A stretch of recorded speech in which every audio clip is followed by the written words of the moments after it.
Dear viewer, paper solution series में आप सभी का स्वागत है। आज जो हम पेपर डिस्कस करने वाले हैं या ये सीरीज आप कह लो कि पहले से चल रही है, जीपीएससी ARTO ऑटोमोबाइल का पेपर डिस्कस करने वाले हैं। इससे पहले हम लोग मैकेनिकल का डिस्कस कर रहे हैं। एक चीज़ मैं और कंफर्म करना चाहता हूँ कि जब का पेपर मैं डिस्कस कर रहा हूँ, एज पर जीपीएससी में बात कर रहा हूँ, उस समय ऑटोमोबाइल और मैकेनिकल का सेपरेट पेपर होता था, बट अब दोनों का एक ही पेपर होने वाला है आपके AMBI में भी और ARTO में भी। मतलब मिक्स सिलेबस रहेगा, एक ही पेपर होगा। तो आज हमारा जो ऑटोमोबाइल का पेपर का डिस्कशन है, इसका पार्ट 1 आज हम लोग डिस्कस करने वाले हैं। टोटल 50 ऑटोमोबाइल के क्वेश्चन यहाँ पे हम डिस्कस करेंगे। मैकेनिकल वाले पेपर में मैंने केवल न्यूमेरिकल डिस्कस किया था, पर यहाँ पे न्यूमेरिकल ज़्यादा होते नहीं हैं, थ्योरेटिकल ही होते हैं। इसलिए हम लोग एकदम से स्टार्ट से मतलब 1 to 50 पूरे क्वेश्चन को डिस्कस करने वाले हैं। और ऑटोमोबाइल के लिए आपके लिए ये अच्छा भी है, क्योंकि ऑटोमोबाइल में थोड़ा सा मैकेनिकल वालों का हाथ तंग रहता है। तो क्वेश्चन पेपर के PDF की तरफ बढ़ें उससे पहले अगर चैनल पे पहली बार आए हैं तो सब्सक्राइब कर लीजिए, और वीडियो के PDF बाकी चीज़ों से कनेक्ट करने के लिए आप मेरा Telegram channel @Manu academy join कर सकते हैं। अब बिना देर किए PDF की तरफ चलते हैं। तो यहाँ पे आपको ARTO का पेपर नज़र आ रहा है, असिस्टेंट रीजनल ट्रांसपोर्ट, या फिर इसे हम कहते हैं असिस्टेंट डायरेक्टर ऑफ ट्रांसपोर्ट, दोनों कहा जाता है। सुपर क्लास 2 कहा जाता है, यहाँ पे क्लास 2 लिखा हुआ है। आपका MBI का भी जो आप कह सकते हो डेजिग्नेशन होता है वो भी क्लास 2 होता है, पर इन जनरल इसको हम सुपर क्लास 2 कहते हैं, क्योंकि एक ARTO के अंदर में बहुत सारे MBI और AMBI आते हैं। हालांकि प्रोफाइल सारा हमने पहले डिस्कस किया हुआ है। स्टार्टिंग के 100 क्वेश्चन आपके नॉन टेक्निकल एग्जाम के होते हैं, मतलब नॉन टेक्निकल होते हैं अगर हम इंजीनियरिंग के भाषा में कहें तो। और ये मैं डिस्कस नहीं करने वाला हूँ, गुजराती लैंग्वेज में होता है पूरा 100 क्वेश्चन। होप्स हो कि आप लोग नॉन टेक्निकल वाला पोर्शन पढ़ रहे होंगे। और मैं जब नॉन टेक्निकल का पेपर शेयर करता हूँ टेलीग्राम ग्रुप में, तो सब लोग कहते हैं कि मैं किस दौर में या किधर निकल रहा हूँ। वो बस इसलिए किया जाता है ताकि आप नॉन टेक्निकल के पेपर सॉल्व करें, और आपका जो भी पेपर हो रहा है क्लास 1-2 का जीपीएससी में, सब जगह नॉन टेक्निकल जो 100 मार्क्स का आता है वो गुजराती लैंग्वेज में आता है, और अराउंड सब जगह आता भी है। तो नॉन टेक्निकल भी आपको साथ में पढ़ना है, वो भी मैटर करता है। तो 100 क्वेश्चन को मैं स्किप करके सीधा चलता हूँ अपने टेक्निकल वाले पोर्शन पे, जो स्टार्ट होगा 101 से। वहाँ से ऑटोमोबाइल का पोर्शन स्टार्ट होगा। पर ध्यान रहे, इससे पहले मैंने बताया कि अभी जो होगा आपका पेपर ऑटोमोबाइल और मैकेनिकल एक साथ होगा, तो अभी वाला में ऐसा कुछ रहेगा नहीं। आपका सिलेबस आएगा, पर जो प्रेडिक्शन हो सकता है वो ऑलरेडी मैंने बताया हुआ है। तो ये है आपका पार्ट B। यहाँ पे टोटल 200 क्वेश्चन है ऑटोमोबाइल के। आज हम केवल 50 डिस्कस करने वाले हैं। जो हमारा फर्स्ट क्वेश्चन है 101, the most important characteristics of the lubricant in automobile is. वैसे लुब्रिकेंट की बहुत सारी कैरेक्टरिस्टिक होती है, सबके बारे में थोड़ा थोड़ा जानेंगे, पर यहाँ से आपसे पूछा है सबसे ज़रूरी कौन सा होता है। यहाँ पे आंसर भी दिया गया था, बट गलती से मुझसे रिमूव हो गया है। आंसर है आपका A, विस्कोसिटी। अब विस्कोसिटी ज़रूरी क्यों है? ज़रूरी इसलिए है, आप खुद भी सोच के देखो, अगर विस्कोसिटी बहुत ज़्यादा है हमारे लुब्रिकेंट का, तो प्रॉब्लम क्या होगा? क्या वो जो स्मॉल होल्स होंगे जहाँ पे उसको लुब्रिकेशन पहुँचाना है, या उसकी फ्लूडिटी की बात करें तो ज़्यादा रह पाएगी? नहीं रह पाएगी। वो हर जगह पहुँच पाएगा? नहीं पहुँच पाएगा। तो आप कहोगे प्रॉब्लम क्या है, विस्कोसिटी कम रख लो। अगर हम विस्कोसिटी कम रखें हैं, जाते ही इवापोरेट हो जाएगा। वो इवापोरेट हो जाएगा मतलब वॉलेटिलिटी बढ़ जाएगी उसकी, इवापोरेट हो जाएगा तो फिर स्लिपीनेस नहीं रहेगा। फिर मतलब क्या लुब्रिकेशन का? तो विस्कोसिटी एक पैरामीटर होता है जो हमारे लुब्रिकेंट के लिए बहुत ज़रूरी होता है। इसीलिए अमेरिकन सोसाइटी ऑफ ऑटोमोबाइल, या फिर आपने ये वर्ड देखा होगा SAE, इस तरीके से 90, 70, 80 मेंशन किया गया रहता है। ठीक है, ये बेसिकली उसके विस्कोसिटी मेजरमेंट के लिए ही होता है। तो सबसे इंपॉर्टेंट पैरामीटर होता है विस्कोसिटी। डेफिनेटली फिजिकल स्टेबिलिटी भी होता है, क्योंकि जहाँ पे लुब्रिकेशन करना है डेफिनेटली फ्रिक्शन होगा, इसलिए लुब्रिकेशन की ज़रूरत है। और फ्रिक्शन होगा तो हीट जनरेशन होगा, हीट जनरेशन होगा तो टेम्परेचर ऊपर जाएगा, टेम्परेचर ऊपर जाएगा तो डेफिनेटली केमिकल ब्रेकडाउन के चांसेज रहेंगे, इसलिए उसका फिजिकल स्टेबिलिटी भी इंपॉर्टेंट है। दूसरा, केमिकल स्टेबिलिटी। ऐसा ना हो कि जिस मटेरियल को वो लुब्रिकेट करने गया उसी मटेरियल से वो रिएक्ट कर जाए, तो केमिकल स्टेबिलिटी भी चाहिए। करोजन रेजिस्टेंस, ऑब्वियसली रिएक्शन को ही कह रहे हैं हम, रिएक्शन ही होता है करोजन पकड़ने में, तो ये भी नहीं होना चाहिए। तो होप्स हो कि आपको समझ में आ गया हो। कुछ और चीज़ें मैं बताता हूँ। बॉइलिंग पॉइंट की बात करें तो बॉइलिंग पॉइंट ज़्यादा होना चाहिए। फ्रीजिंग पॉइंट की बात करें तो फ्रीजिंग पॉइंट कम होना चाहिए। बॉयल जल्दी नहीं होना चाहिए, ठीक है। ऐसा नहीं कि टेम्परेचर बढ़ा तो बॉइलिंग होना लगे, और बहुत ठंड हो गई तो ऐसा नहीं कि वो फ्रीज हो जाए और लुब्रिकेशन ही ना हो पाए। थर्मल स्टेबिलिटी हमने बता ही दिया, बाकी चीज़ें बता ही दिया। तो आगे बढ़ते हैं सेकेंड क्वेश्चन पे। इन automobile engine the temperature of the piston will be more at, कहाँ पे ज़्यादा होगा? बहुत आसान क्वेश्चन है भाई, कहाँ पे ज़्यादा होगा? फर्स्ट ऑप्शन ही सही है जो यहाँ पे दिया गया है, the crown of the piston. अरे टेम्परेचर कहाँ पे ज़्यादा होगा भाई? जहाँ पे तुम आग लगाओगे। अब हाथ में आग लगाएंगे तो हाथ का टेम्परेचर ही बढ़ेगा ना। तो इस तरीके से आपका पिस्टन होता है, सबसे ऊपर होता है क्राउन। मान लीजिए आपका सिलेंडर है, तो यहाँ पे स्पार्किंग हुई तो बर्निंग यहीं पे हो रही है, तो इसी का टेम्परेचर सबसे ज़्यादा होगा ना। आग वहीं पे लगी है, सबसे देर तक आग वहीं पे रहेगी, ठीक है, तो वहाँ का ही टेम्परेचर ज़्यादा होगा। Very simple is that. Question number 103 है, Which one of the following does not form a part of the fuel supply system in diesel engine? Again बहुत सिंपल क्वेश्चन है, कंफ्यूज नहीं करना है। देखो, डीजल इंजन में आप सभी को पता है, कहाँ गया, डीजल इंजन में आप सभी को पता है कि जो एयर होती है उसको सप्लाई करने के लिए एक सेपरेट सिस्टम होता है, मतलब वो सेपरेटली सप्लाई किया जाता है। और जो आपका फ्यूल होता है उसको हम एक अलग से सिस्टम बनाते हैं, फ्यूल सप्लाई सिस्टम जिसे हम कहते हैं। चूंकि एयर अलग से सप्लाई करते हैं, हमारे फ्यूल वाले सिस्टम में एयर आ ही नहीं रही है, तो एयर फिल्टर की जरूरत क्या है भाई? तो वेरी सिंपल, यही ऑप्शन आपका सही होगा। अब कई बार दूसरे टाइप के क्वेश्चन भी पूछे जाते हैं कि फ्यूल सप्लाई सिस्टम का बेसिकली पार्ट कौन कौन सा होता है। तो डेफिनेटली सप्लाई पंप होता है, वहाँ पे फिल्टर भी लगा होता है, स्प्रे के लिए नोजल भी लगी होती है। 2 पंप लगे होते हैं, एक तो पंप उसे प्रेशराइज करके नोजल में वो करता है, फ्लो कराता है, स्प्रे करता है, एक तो वो पंप होता है, और एक फीड पंप होता है, ठीक है। तो कभी कभी आपसे पूछता है कि प्रेशर कहाँ का ज़्यादा होगा, तो प्रेशर बढ़ाने के लिए ना जो स्प्रे से पहले हमारा फ्यूल सप्लाई पंप होता है वो ज़्यादा प्रेशर जनरेट करता है, ना कि फीड पंप करता है। फीड पंप तो जो टैंक होता है वहाँ से ऑयल को फीड करता है, डीजल को बस। तो कई बार इस टाइप के भी क्वेश्चन पूछे जाते हैं। जो आपका 104 है, When body fall freely under the gravity। अब ये मैकेनिक्स के क्वेश्चन भी आएंगे, कुछ ऐसे क्वेश्चन आएंगे जो आपको लगेगा कि मैकेनिकल के हैं, क्योंकि मैकेनिकल के सब्जेक्ट भी ऑटोमोबाइल वाले पढ़ते हैं, तो उनके सिलेबस का भी हिस्सा होता है। When body fall freely under the gravity, then the work done by the gravity is।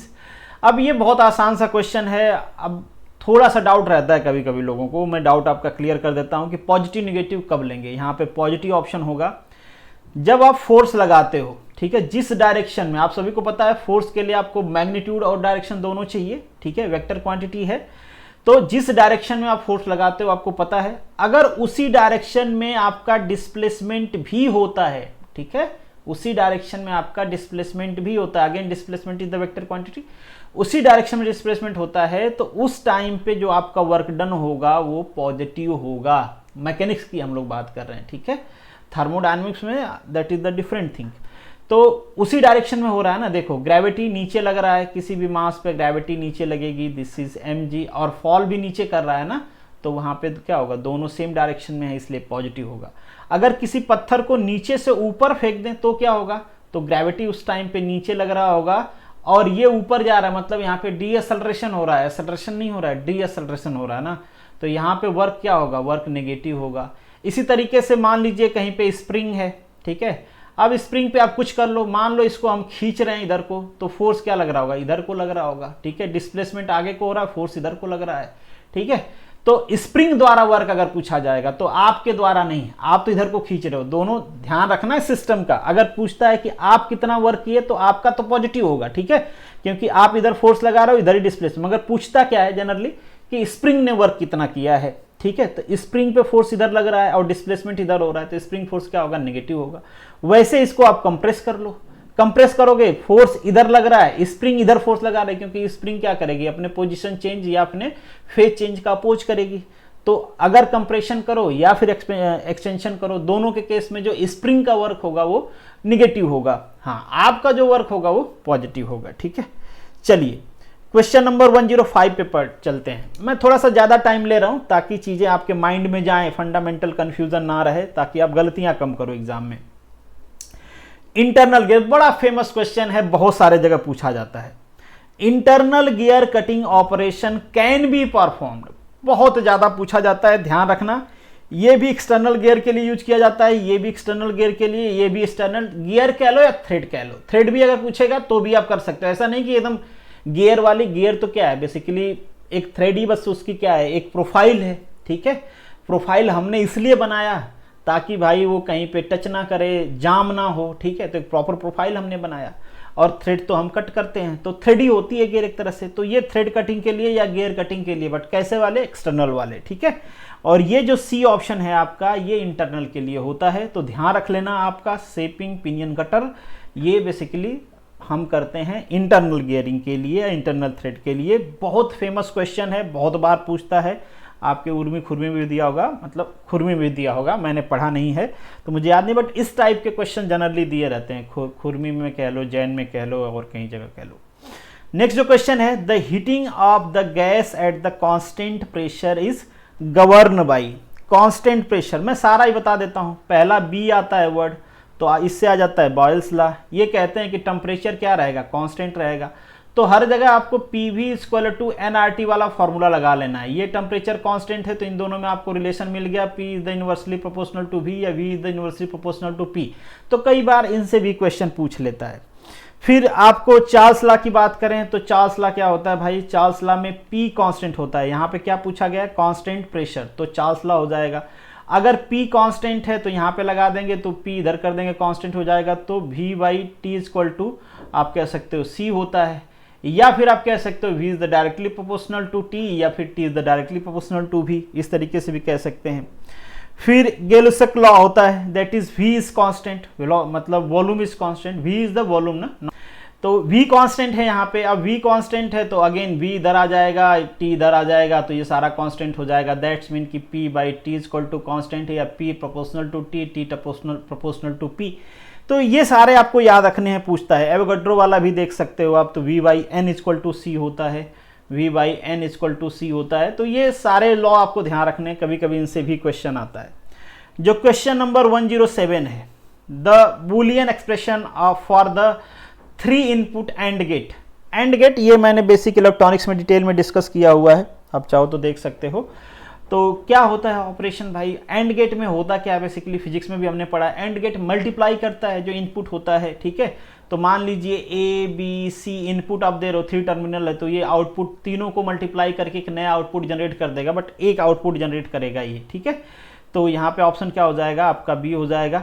ये थोड़ा बी दिया है बट यहाँ पे भी बी है, इसलिए थोड़ा कन्फ्यूजन होगा, ये नहीं होना चाहिए, बट हमको एक चुनना है तो ये होगा। कई बार इस टाइप के क्वेश्चन को लोग क्लेम कर देते हैं और उसको एरर मान के बोर्ड क्या करता है, रिमूव भी कर देता है, कई बार नहीं करता है, डिपेंड ऑन। क्वेश्चन नंबर 8 है, what it meant by the pitching of ship. Ship की पिचिंग हो रही है ना, अप एंड डाउन हो रहा है, वेरी सिंपल। तो rotation on the transverse axis या फिर पैरेलल टू वाई एक्सिस, ठीक है। पिच कर रहा है, अप एंड डाउन कर रहा है, तो उसी को हम कहते हैं up and down motion of the bow of the stern along with the transverse axis या फिर parallel to the Y axis के parallel, very simple. Option number question number 9 है आपका, for torque available at the contact between the road and the driving wheel is called the tractive force, ठीक है। ये tractive effort या फिर tractive force जो भी कर लो, जिसके वजह से हमारी व्हीकल चलती है। तो 109 हो गया। चलिए आगे चलते हैं, question number 110, which of the following is mount between the engine and gear. Engine है यहाँ पे आगे और यहाँ पे गियर होती है। इंजन से चिपका हुआ क्या लगा होता है आपका, फ्लाईव्हील एंड क्लच लगा होता है, ठीक है। इसके बाद आपका गियर बॉक्स लगा होता है, और गियर बॉक्स से नीचे करें तो आपका वो यूनिवर्सल जॉइंट होता है, फिर प्रोपेल सॉफ्ट होता है, फिर यूनिवर्सल जॉइंट होता है, फिर डिफरेंशियल होता है, फिर एकदम से हम पीछे वाले पे आ जाते हैं, ठीक है। तो इन दोनों के कनेक्शन, यहाँ पे यूनिवर्सल जॉइंट, बीच में प्रोपेल सॉफ्ट, ये सारा आप लोगों ने देखा होगा लेआउट, ठीक है। अब यहाँ पे चूंकि हम जो बात कर रहे हैं कि गियर और क्लच ऐसा तो कुछ दिया गया नहीं है, ठीक है। प्रोपेल सॉफ्ट है नहीं, डिफरेंशियल एकदम से पीछे होता है, तो एक वी बेल्ट लगा होता है, we belt drive. Basically we belt का काम क्या होता है, आप देखोगे ना तो कुछ कई सारे जगह पे, जैसे यहाँ पे मान लीजिए ऊपर आपका वो कैम वाली सॉफ्ट है, फिर आपका अल्टरनेटर है, सुपर चार्जर है, पंप है, कुछ इस तरीके से वी बेल्ट घूम के सबको चलाता रहता है, ठीक है। तो ऑप्शन क्या हो जाएगा आपका, डी। आप सर्च करोगे इंजन तो इमेज देखोगे तो किसी इमेज में दिखाया रहेगा। क्वेश्चन नंबर है जो आपका और 111, gearing contact in which one of the following. क्या होता है गियरिंग कॉन्टैक्ट? यहाँ पे कुछ आपको ऑप्शन दिया गया है। स्लाइडिंग कॉन्टैक्ट होता है, ओनली रोलिंग एट पिच, यहाँ पे ये ऑप्शन दिया गया है, बिल्कुल यही ऑप्शन सही है। जो रोलिंग होता है ना, रोलिंग केवल वहीं पे होता है जहाँ पे गियर, मान लो जैसे मैं गियर तिथ बना दूं, हालांकि मैं सही बना नहीं पाऊंगा, मेरी ड्राइंग बहुत ही ख़राब है, तो कुछ इस तरीके से मान लो यहाँ पे गियर, ठीक है आप समझ जाना, इस तरीके से कुल गियर यहाँ पे टच हो रही हुई एक पॉइंट पे, तो इसे हम पिच पॉइंट कहते हैं, ठीक है। तो केवल इसी पॉइंट पे ये प्योर रोटेशन में होगी, इसी पॉइंट पे प्योर रोलिंग होगा, बाकी जो कॉन्टैक्ट होगा वो कैसा होगा, स्लाइडिंग होगा, ठीक है। तो यहाँ पे ऑप्शन हो जाएगा आपका बी। और इसका एक फॉर्मूला भी होता है, जैसे वी अगर आपको रोलिंग वेलोसिटी फाइंड आउट करना हो तो क्या होता है, V rolling velocity of the pinion minus rolling velocity of the gear. तो वी आप गियर कर दो, वी ऑफ आर कर दो, ठीक है, तो ये आपको स्लाइडिंग वेलोसिटी मिल जाती है। नेक्स्ट जो क्वेश्चन है आपका, in case of the 4 cylinder in inline engine the number of the firing stroke in 1 revolution of the crank पूछा गया है आपसे, ठीक है। तो 4 स्ट्रोक है, आप सभी को पता है 4 स्ट्रोक अगर इनलाइन होगा तो फायरिंग ऑर्डर भी कई बार पूछता है। फायरिंग ऑर्डर क्या होता है, फायरिंग ऑर्डर होता है 1, 3, 4 एंड 2, ये फायरिंग ऑर्डर भी ध्यान रखना, बहुत बार आपसे पूछता है। अब ये जो फायरिंग होगा ये किस में होगा, बेसिकली आपको पता है क्रैंकशाफ्ट के 2 रिवोल्यूशन होते हैं, ठीक है, पूरा 4 स्ट्रोक है, 4 स्ट्रोक कंप्लीट करने के लिए 2 रिवोल्यूशन होगा, और इस पूरे 4 स्ट्रोक में एक स्ट्रोक जो होगा वो फायरिंग का होगा। फायरिंग मतलब क्या, कंबशन वाला स्ट्रोक, उसी को तो पूछ रहा है, ठीक है। ये कब कंप्लीट होता है, ये 2 रिवोल्यूशन में होता है, ठीक है। दैट्स मीन कि 2 रिवोल्यूशन में, पूरा 2 रिवोल्यूशन में इन चारों जो सिलेंडर हैं, 4 सिलेंडर इंजन है ना, देखो 4 सिलेंडर है, तो हर सिलेंडर में क्या होगा, 4 स्ट्रोक होगा, 4 स्ट्रोक में एक फायरिंग रहेगा, इसका मतलब 2 रिवोल्यूशन में 4 बार फायरिंग आएगी, ठीक है। हम कुछ ऐसा सेट करते हैं कि एक रिवोल्यूशन में 2 फायरिंग आए। अब आप कहोगे कि क्या साथ आता है, नहीं साथ नहीं आता है, थोड़ा सा एंगल पे हम डिफरेंस में रखते हैं कि जब 1 फायर करे उसके थोड़े एंगल टर्न होने के बाद आपका उसी रिवोल्यूशन में जो रिवोल्यूशन चल रहा है उसी रिवोल्यूशन में आपका 3 फायर करे, फिर नेक्स्ट रिवोल्यूशन आ जाए उसमें 2 करे, फिर उसी रिवोल्यूशन में सेकंड वाले रिवोल्यूशन में आपका 4 करे और 2 करे, ठीक है। तो इस तरीके से होता है, थोड़ा थोड़ा एंगल के डिफरेंस पे फायरिंग ऑर्डर को सेट किया गया रहता है। तो मतलब क्या है, यहाँ पे पूछा जा रहा है आपसे एक रिवोल्यूशन में, तो एक रिवोल्यूशन में कितनी फायरिंग होगी, 2 फायरिंग होगी, मतलब 2 सिलेंडर में फायरिंग होगी। कौन कौन से में हो जाएगी, फर्स्ट में या 3 में, ठीक है, जिसमें भी हो रही हो, 2 में हो जाएगी, 4 में हो जाएगी या 2 में हो जाएगी, जिसमें भी हो रही होगी उस रिवोल्यूशन में, उन दोनों में हो जाएगी। चलिए क्वेश्चन 113 की बात करते हैं। The distance between the centre of the front wheel is called, क्या कहते हैं उसको, हम एक्सेल विथ कहते हैं। आपको पता है एक्सेल हब होता है, हब के ऊपर हब फ्लेंज होता है, उसके ऊपर आपका टायर माउंट होता है। अब दोनों के बीच से जब सपोज कर लीजिए ये आपकी व्हीकल है, ठीक है, और यहाँ पे एक एक्सेल है, यहाँ पे आपका व्हील माउंट है, ठीक है, यहाँ पे भी है। हालांकि जो आगे की विड्थ होती है वो थोड़ा सा ज़्यादा होती है पीछे की विड्थ से दिया गया रहता है, जनरली व्हीकल में होता है, थोड़ा बहुत डिफरेंस होता है 4 से 5 सेंटीमीटर का, डिपेंड करता है कि हर व्हीकल में वेरिएबल होता है ये, ठीक है। तो कई बार आपसे ये भी पूछता है, इसे हम कहते हैं व्हील बेस, जैसे यहाँ पे है। कई बार जो फ्रंट व्हील और जो रेयर व्हील है दोनों के बीच का डिफरेंस पूछता है, इसे हम क्या कहते हैं, व्हील बेस कहते हैं। इसके बीच का, इसको बेसिकली हम ट्रैक कहते हैं, सिंपली इसको भी हम ट्रैक कहते हैं, ठीक है, ट्रैक हम दोनों को कह सकते हैं। इसको जनरली हम पीछे वाले के बीच के डिफरेंस को हम क्या कहते हैं, ट्रैक या फिर ट्रैक विड्थ भी कहते हैं, ठीक है। यहाँ पे फ्रंट वाले का डिफरेंस पूछा है, क्या हो जाएगा, एक्सेल विड्थ, मतलब दोनों के बीच का डिफरेंस। क्वेश्चन नंबर 114 है, acid used in automobile battery is, कौन सी एसिड होती है, तो वो होती है सल्फ्यूरिक एसिड। ये तो आपको ऑप्शन यहाँ पे भी नजर आ रहा है और पेपर देखोगे तो भी नजर आएगा। हम डिस्कस करते हैं कि ऐसा क्यों, सल्फ्यूरिक एसिड ही क्यों, बाकी क्यों नहीं। तो जनरली हम लेड या लेड ऑक्साइड की प्लेट यूज करते हैं, तो एक तो ये बात है कि इनकी स्टेबिलिटी सल्फ्यूरिक एसिड के साथ अच्छी रहती है। दूसरा, जब रिएक्शन होता है सल्फ्यूरिक लेड सल्फेट बनता है, तो जो रिवर्स प्रोसेस होता है ना, लेड जो सल्फेट होता है वो रिवर्स हो जाता है आसानी से। बाकी जो सल्फ्यूरिक एसिड होती हैं, जैसे लेड नाइट्रेट बना दिया या फिर लेड क्लोरोनेट बना लिया, तो उनका रिवर्स मुश्किल हो जाता है, ठीक है, तो बैटरी खराब हो जाती है जल्दी। या तो ये कह लो आप कि आपने चार्ज करके रख लिया। जब चार्जिंग होती है तो सल्फ्यूरिक एसिड अब्जॉर्ब हो जाती है, वो लेड सल्फेट बना लेती है। डिस्चार्जिंग में इसका आसानी से सेपरेशन हो जाता है, मतलब रिवर्स रिएक्शन हो जाता है, इसमें आसानी से हो जाता है दूसरों के कंपैरिजन में, तो इसलिए ये ज़्यादा बेनिफिशियल है यूज़ करना सल्फ्यूरिक एसिड। क्वेश्चन 115 है, the time taken to drill a hole through the 25 mm thick plate. अब ये थिक है तो जितना थिकनेस है उतना ही तो होल की लेंथ भी होगी ना, तो मतलब उतना ही, वो कह सकते हो कि ड्रिल का जो पाथ है उसकी लेंथ दिया गया है इन शॉर्ट, तो ये ड्रिलिंग लेंथ है, ठीक है। With the drill rotating at RPM दिया गया है, किस आरपीएम से वो रोटेट कर रहे हैं, और मूविंग स्पीड दिया गया है, मतलब किस स्पीड से वो आगे बढ़ रहे हैं, सारा कुछ आपको दिया गया है। आपसे पूछा गया है टाइम, तो बहुत आसान है, t इक्वल टू क्या हो जाएगा, किस लेंथ तक आपको ड्रिलिंग करना है, किस स्पीड से ड्रिलिंग करना है, तो यहाँ पे है स्पीड आपकी 300, और आपका फीड रेट क्या है, तो फीड रेट है 0.25, ठीक है। ये क्या है, आरपीएम है, तो ये देखो आप यूनिट देखो, अगर आपको ऐसे फॉर्मूला नहीं समझ में आ रहा है कि क्या है, याद नहीं है, तो आप यूनिट से भी फॉर्मूला बना सकते हो। यहाँ पे टाइम पूछा है तो लास्ट में हमको क्या बचना चाहिए, मिनट सेकंड, जो भी बचना चाहिए वो बचना चाहिए, ठीक है। तो अभी देखो ये तीन जो क्वांटिटी दिया गया इसको अरेंज कर लो आप, तो कैसे भी अरेंज कर लो। ऊपर लेंथ है तो इसका क्या हो जाएगा, मीटर या फिर सेंटीमीटर, व्हाट एवर दैट। नीचे क्या हो जाएगा, नीचे आपको आरपीएम दिया गया है, मतलब रिवोल्यूशन पर मिनट हो जाएगा, मल्टीप्लाई ये क्या दिया गया आपको, फीड रेट, मतलब यहाँ पे mm डिवाइडेड बाई रिवोल्यूशन हो जाएगा, रिवोल्यूशन से रिवोल्यूशन कैंसिल आउट हो जाएगा। ये mm में दिया गया है, ये भी आपका mm में दिया गया है, तो यहाँ पे भी mm ही लिख लेते हैं, तो mm कैंसिल आउट हो जाएगा, ऊपर ये चला जाएगा, तो मतलब आपको जो यहाँ पे आंसर मिलेगा वो मिनट में मिलेगा। तो दो पर्पस था, एक तो आपको फॉर्मूला दिखाना था कैसे आ जाएगा अगर आप भूल गए हो तो, और दूसरा जो हमारे पास यूनिट आएगी वो मिनट में आएगी, इसको भी ध्यान रखना है। तो बस इसको थोड़ा सा सिंप्लीफाई कर लेना है, ऊपर 25 है, नीचे 300, तो 100 ये मल्टीप्लाई हो जाएगा, तो सिंपली हम कह लें तो ये आंसर आ जाएगा 1/3। तो ये क्या है, मिनट है, तो हम 1/3 मिनट है तो सेकंड में कर लेते हैं, तो ये आ जाएगा 20, वेरी सिंपल। तो ऑप्शन है आपका यहाँ पे बी, सिंपल कैलकुलेशन था। चलिए क्वेश्चन नंबर 116 पे चलते हैं।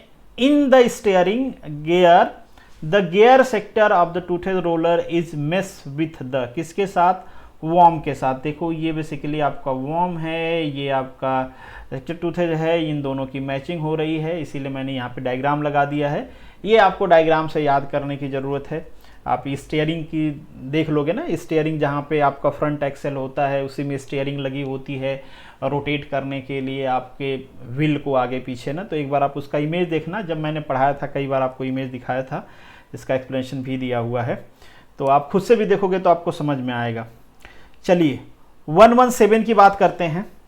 इन conventional refrigeration what is the element responsible for the ozone depletion, इसमें से कौन सा है जो ओजोन डिप्लेशन के लिए रिस्पॉन्सिबल है, तो वो है फ्लोरीन। फ्लोरीन भी होता है पर फ्लोरीन की एफिनिटी उतनी अच्छी नहीं होती है, आपको पता है फ्लोरीन एक छोटा एटम होता है, जो रिएक्शन एफिनिटी होती है वो उतनी अच्छी नहीं होती है जितनी कि क्लोरीन की होती है, ठीक है।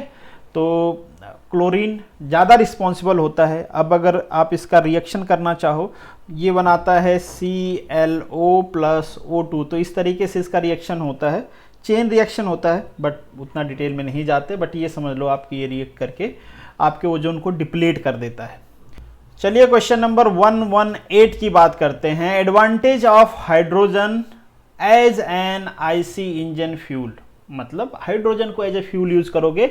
इससे पहले हमने फ्यूल सेल व्हीकल को डिस्कस किया हुआ है, वहाँ पे डिटेल में बताया है कि किस तरीके से हाइड्रोजन प्रोड्यूस करेंगे, कैसा उसका हम यूज़ करेंगे, बट यहाँ पे हम फाइनल रिएक्शन आपको बता देते हैं। आपको जो भी सर्च करना, अगर आप उस वीडियो देखना चाहते हो कि किस तरीके से होता है, रिसेंटली आपने देखा कि गडकरी साहब एक हाइड्रोजन फ्यूल व्हीकल जो होती है उसको लेके आए भी, तो इसे फ्यूल सेल व्हीकल भी हम कहते हैं।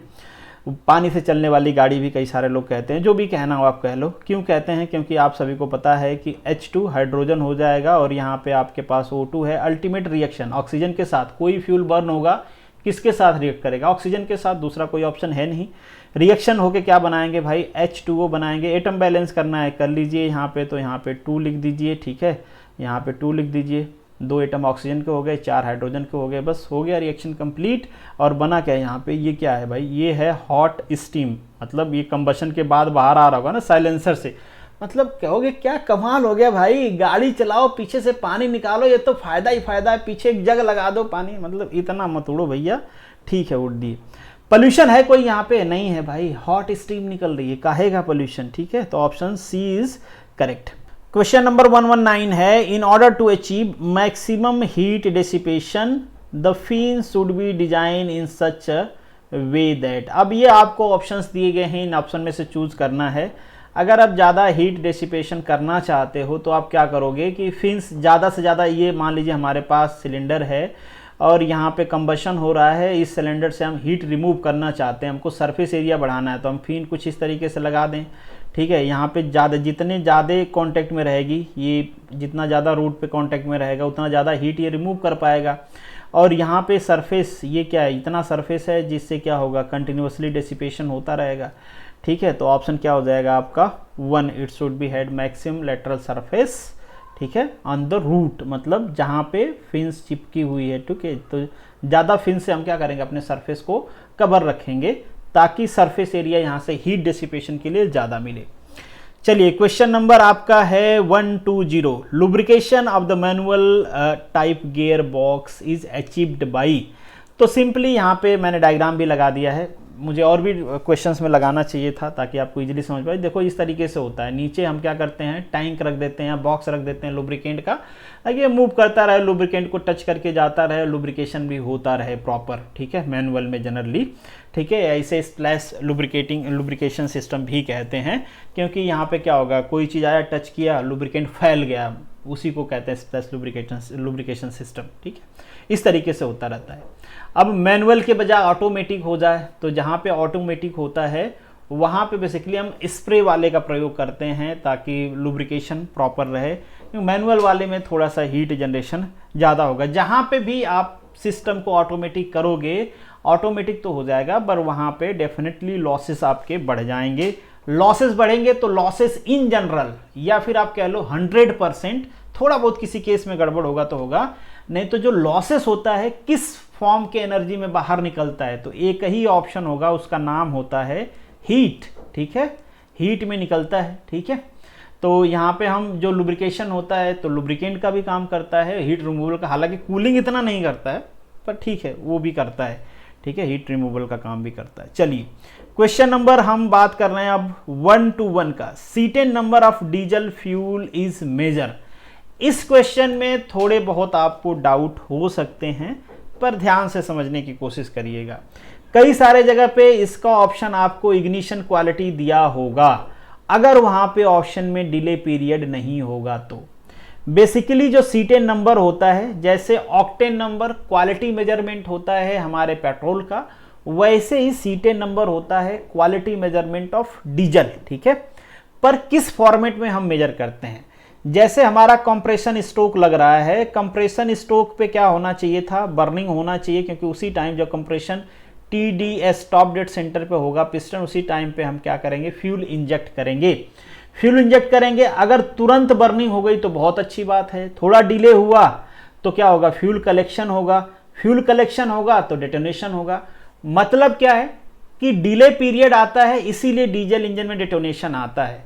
आपने ये भी पढ़ा होगा कि सीटेन नंबर जितना ज़्यादा होता है डेटोनेशन उतना कम होता है, क्योंकि डिले पीरियड उतना ही कम होता है। तो इन शॉर्ट जो क्वालिटी होती है that is directly measure the delay period. ठीक है, तो हम डिले पीरियड के रेफरेंस से उसको मेजर करते हैं, क्योंकि क्वालिटी इनडायरेक्टली हमको डेटोनेशन मेजर करने का भी एक पैरामीटर होता है। जितना ज़्यादा आपका सीटेन नंबर होगा उस इंजन में डेटोनेशन, नॉकिंग कह लो, डीजल इंजन में जो भी हो, जो भी आपको हो, वो कम होगा, जनरली डेटोनेशन कहते हैं, तो वो कम होगा। दोनों एक दूसरे के इनवर्सली प्रोपोर्शनल होते हैं।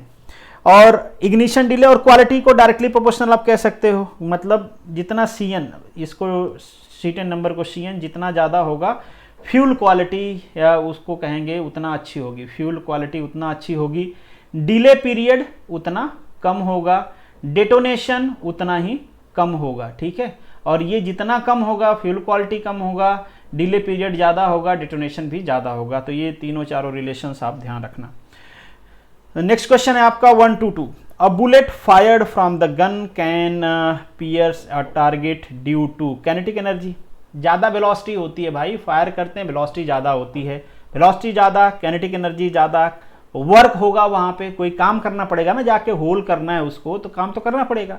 वो काम कौन करेगा? काइनेटिक एनर्जी करेगी, काइनेटिक एनर्जी ही वर्क वहाँ पे करेगी, परफॉर्म करेगी। चलिए नेक्स्ट है, by which of the following method grey cast iron are usually weld. तो देखो आर्क वेल्डिंग भी हम कर सकते हैं, पर हम करते हैं जनरली गैस वेल्डिंग। ऐसा क्यों भाई?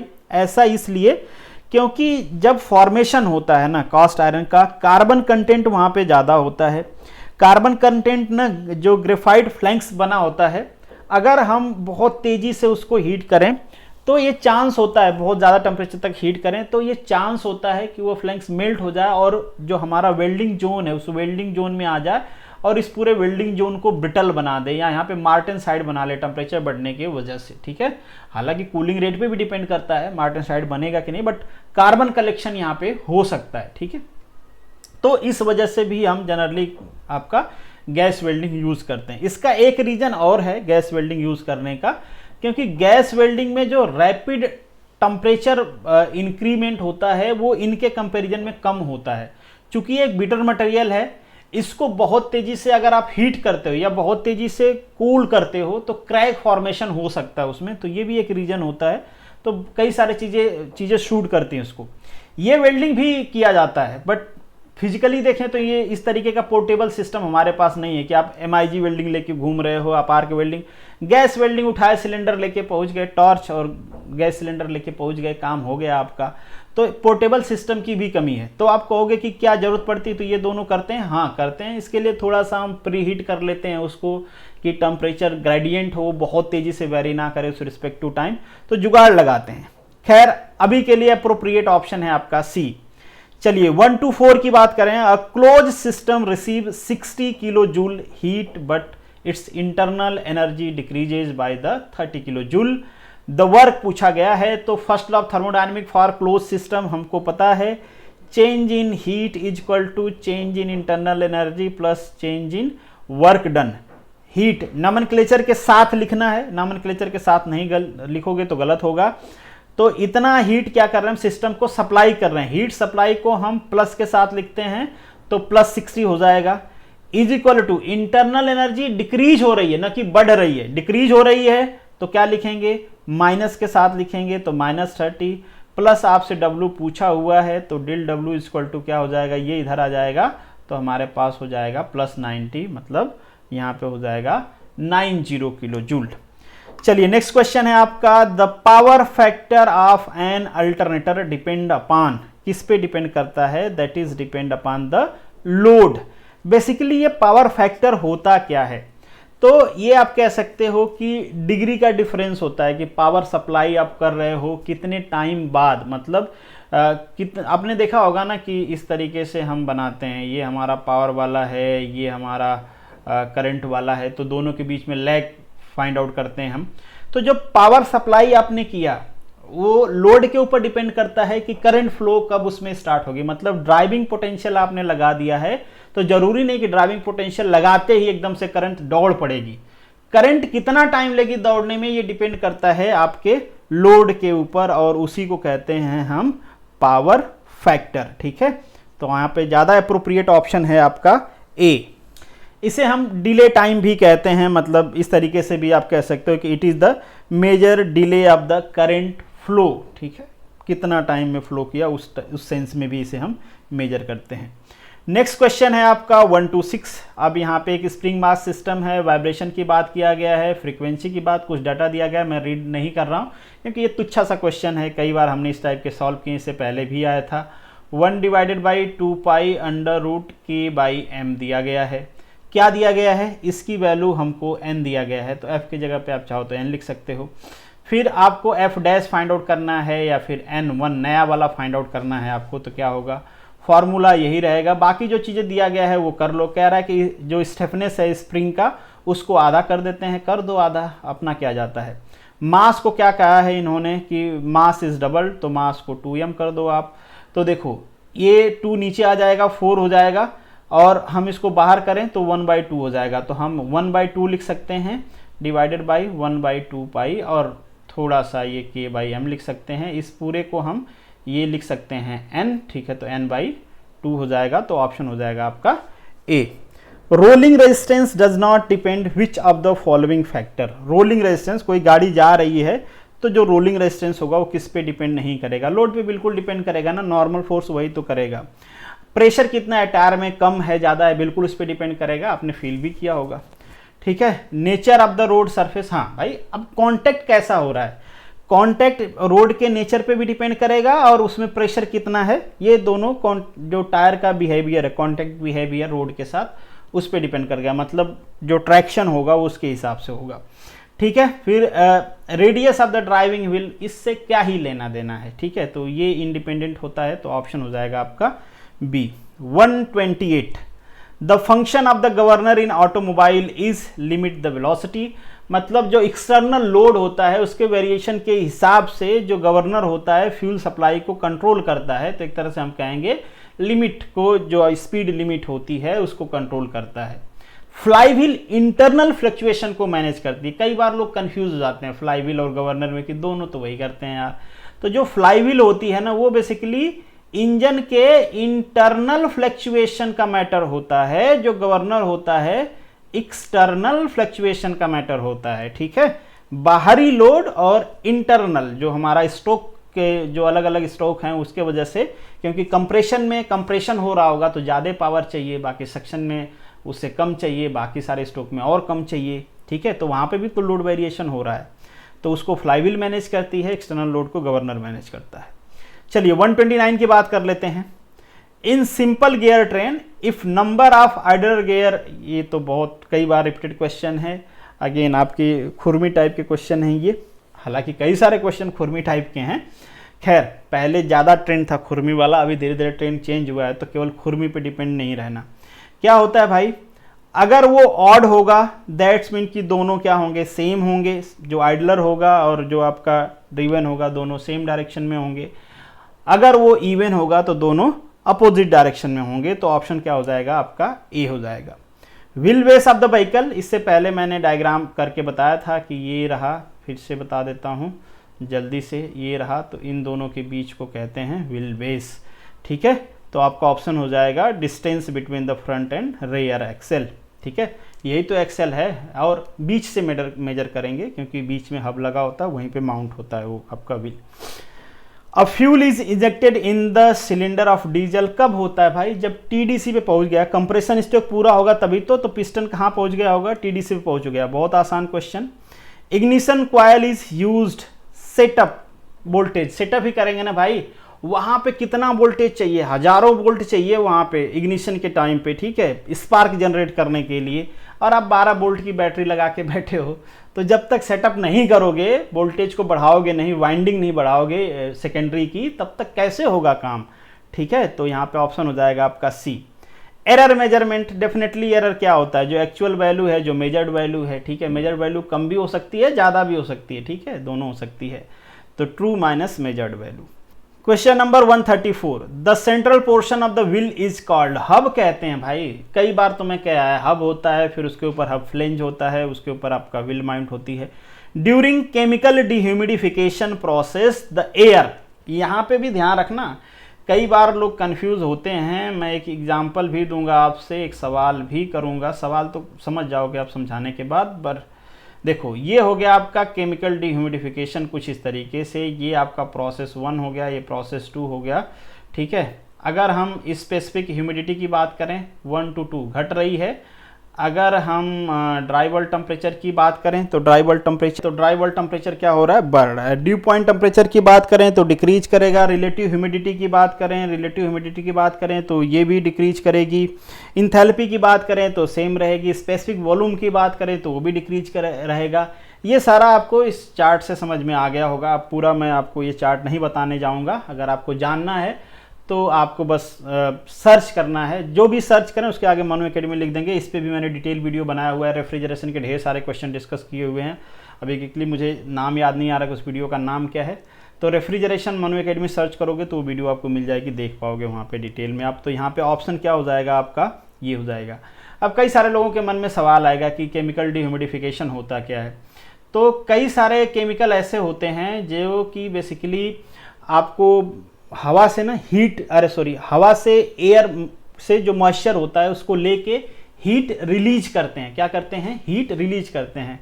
जैसे कि आई थिंक सो ये क्या नाम है, जो ग्लूकोज का पाउडर आता है उसको भी आप फील करोगे तो जब बाहर निकालते हो ना तो वो ठंडा फील कराता है। मतलब ठंडा कब लगेगा? जब वहाँ से हीट रिलीज होगी तभी। तो आप कहोगे कि जब हीट रिलीज होगी तो ये एडियाबैटिक कैसे हो गया? एडियाबैटिक इस तरीके से हो गया क्योंकि हम इसको एक इंसुलेटेड जो भी सिस्टम कह लो उसमें परफॉर्म करते हैं। अब मान लीजिए यहाँ पे वो केमिकल रखा हुआ है, जनरली ऐसे जगह पे इसका यूज ही किया जाता है।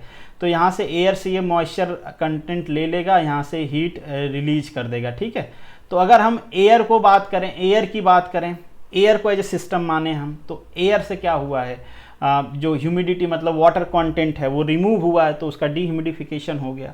अगर यहीं पे इस पर्टिकुलर केमिकल की बात करें तो केमिकल के साथ क्या हो गया? केमिकल तो एब्जॉर्ब किया तो केमिकल तो ह्यूमिडिफाई हो गया, उसका तो वो बढ़ गया। बट हम चूंकि यहाँ पे साइकोमेट्री की बात कर रहे हैं, एयर के रेफरेंस में हम बात करते हैं। ठीक है, तो एयर के लिए पूछा गया भी है आपसे, यहाँ पे मेंशन भी किया गया है। तो जनरली मैं ये समझाने की कोशिश कर रहा हूँ कि कहीं इंटरव्यू में आपसे वो थोड़ा सा कंफ्यूज करने के लिए आपको इस टाइप का ऑप्शन देते हैं कि चलो ठीक है, केमिकल के साथ क्या हो रहा है बताओ, एयर के साथ क्या हो रहा है बताओ, पूरे सिस्टम को एज ए सिस्टम कंसीडर करें तो क्या होगा, इस टाइप की चीज़ें पूछते हैं वो आपसे। क्वेश्चन 136 है, विच of the following is the lightest and the most volatile liquid fuel. अब यहाँ पे देखो मतलब अलग ही चल रहा है इनका। भाई पेट्रोल को गैसोलीन भी कहते हैं तो ये भी ऑप्शन सही होगा। तो इस टाइप के जनरली क्वेश्चन को उनको कैंसिल करना पड़ता है।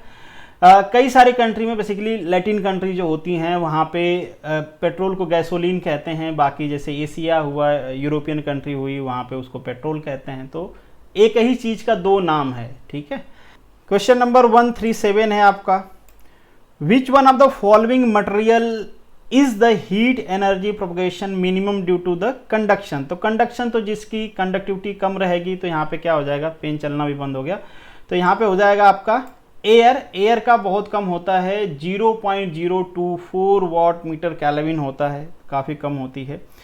चलिए क्वेश्चन नंबर 138 है, what term is use to describe the type of lubrication given to the engine piston is. तो ये बेसिकली होता है आपका बाउंड्री। होता क्या है कि किसी भी लुब्रिकेंट का जो लुब्रिसिटी होती है, मतलब उसकी जो स्लिपरीनेस होती है कि कितना अच्छा वो स्लिप करवाएगा, लुब्रिकेट करेगा कितना अच्छा, वो बेसिकली उसके फिल्म के या लुब्रिकेंट के जो फिल्म बाउंड्री होती है उसके हिसाब से हम मेजर करते हैं। क्वेश्चन 139 है, the braking system provided in the train is. यहाँ पे आपका जो प्रोविजनल आंसर की में आंसर है ये वैक्यूम दिया गया है, पर अभी के हिसाब से इसका आंसर होना चाहिए न्यूमेटिक या फिर कंप्रेस्ड एयर हम यूज करते हैं, एयर ब्रेक सिस्टम हम जिसे कह सकते हैं। पहले के टाइम में हम वैक्यूम यूज करते थे, पुरानी ट्रेनों में हम वैक्यूम सिस्टम यूज करते थे, पर ये ज़्यादा एफिशिएंट है। अभी के ट्रेनों में हम ये यूज करते हैं, इलेक्ट्रिक ट्रेनों में हम रीजनरेटिव ब्रेकिंग सिस्टम यूज करते हैं, पर यहाँ पे हम ये यूज करते हैं। अब पहले के टाइम में इसलिए नहीं यूज करते थे, वो स्टीम आपकी वो होती थी और उसमें अलग से एक कंप्रेशर लगाना, कंप्रेस करने के लिए ऑलरेडी बल्कि होती थी, तो वो सारा सिस्टम था, इसलिए जुगाड़ अपना ठीक नहीं बढ़ता था। उस टाइम पे वैक्यूम से काम चला लेते थे, पर अभी के लिए न्यूमेटिक होता है। तो ज़्यादा अप्रोप्रिएट ऑप्शन है आपका बी, मतलब आप इस टाइप के आंसर को क्लेम कर सकते हो। और मुझे पता नहीं कि फाइनल आंसर के लिए में ये क्लेम हुआ था, जनरली हुआ होगा और इसको चेंज भी किया गया होगा। चलिए, the major difficulties during the welding of aluminium is due to, बहुत सिंपल क्वेश्चन है और बहुत फेमस है, कई बार पूछता है। उसका ऑक्सीडेशन हो जाता है, एल्यूमिनियम रिएक्ट कर जाती है ऑक्सीजन के साथ, एल्यूमिनियम ऑक्साइड बना लेती है। जैसे कि आप रिएक्शन लिखना चाहो तो Al लिख दो प्लस O2 लिख दो, इज इक्वल टू क्या होता है Al2O3 एल्यूमिनियम ऑक्साइड। अब ये बैलेंस कर लेना, यहाँ पे चलो 4 लिख देते हैं तो ये 4 एटम हो जाएगा, तो यहाँ पे 2 लिख देंगे तो काम चल जाएगा। तो इसका 6 हो गया तो यहाँ पे 3 लिख देते हैं। ठीक है, तो काम हो गया ना, मतलब रिएक्शन बैलेंस हो गया, ये हो गया आपका। चलिए question number 141, Boyle's law state that when temperature is the constant the volume. अब तो ये तो पहले ही डिस्कस करके आए हैं, अब इसमें क्या ही डिस्कस करें, आसान सा क्वेश्चन है। क्वेश्चन नंबर 142, टाइम भी ज़्यादा हो गया, थोड़ा तेज चलते हैं, नहीं तो आप तो प्ले ही नहीं करोगे, मतलब क्या रहेगा। Smart card driving licence issue by the department of transport, इसे बेसिकली हम SCOSTA कहते हैं, smart card operating system for the transport application, short में इसे SCDL भी कहते हैं, smart card driving licence SCDL, ठीक है। तो ऑप्शन हो जाएगा आपका बी।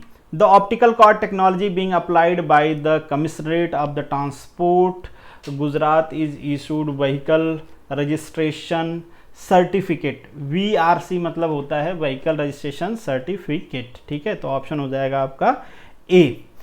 क्वेश्चन 144 है, यहाँ पे 4 बार मैकेनिज्म के बारे में कहा गया है और आपका ग्रेशप लॉ क्या कहता है आपको पता है कि shortest link, longest link, less और इक्वल टू, और जनरली अदर टू को हम PQ से दिखाते हैं या अदर टू लिख लो, ठीक है। इसमें जो शॉर्टेस्ट लिंक है अगर उसके अपोजिट वाला फिक्स कर दोगे आप तो आपको मिलेगा रॉकर मैकेनिज्म। यहाँ पे आपसे पूछा क्या है, रॉकर मैकेनिज्म चाहिए तो link opposite to the shortest link. और अगर शॉर्टेस्ट के एडजेसेंट वाला फिक्स करते हो, मतलब जो शॉर्टेस्ट लिंक है उसके आसपास वाले जो दोनों उससे जुड़े हुए हैं, तो आपको क्रैंक रॉकर मैकेनिज्म मिलेगा। अगर आपको मतलब ऐसे चाहिए कि मैकेनिज्म क्रैंक वाला चाहिए ही नहीं, चाहिए किसी को फिक्स करें बस, तो ये जो है इसको अपोजिट कर देना, आप इस तरीके से कर देना, ये दोनों बड़े हो जाएंगे केवल, तो यहाँ पे आपको केवल रॉकर मैकेनिज्म मिलेगा। चलिए 145 की बात करते हैं। An over damped system, over damped है, ओवर डैम्प्ड सिस्टम धीरे धीरे अपने इक्विलिब्रियम तक पहुंच जाता है, वाइब्रेट नहीं करता है। अब देखो ओवर डैम्प्ड है, उसको आप खींचोगे तो डेफिनेटली अपने इक्विलिब्रियम के पास तो वो आएगा, पर फिर इक्विलिब्रियम से वो वाइब्रेट नहीं करेगा, मतलब ऑसिलेट नहीं करेगा। तो ऑप्शन हो जाएगा आपका यहाँ पे ए, ठीक है। तो कंफ्यूज नहीं होना, ऐसा नहीं कि वो इक्विलिब्रियम में नहीं जाएगा, इक्विलिब्रियम में जाएगा, बट इक्विलिब्रियम अचीव कर लेगा, उसके बाद वाइब्रेशन नहीं होगा उसमें। मतलब वाइब्रेशन तो उसी को कहते हैं ना यार, इक्विलिब्रियम से हटता रहे, फिर इक्विलिब्रियम आए फिर हटे, फिर इक्विलिब्रियम आए फिर हटे, उसी तो वाइब्रेशन कहते हैं। तो यहाँ पे नहीं होगा।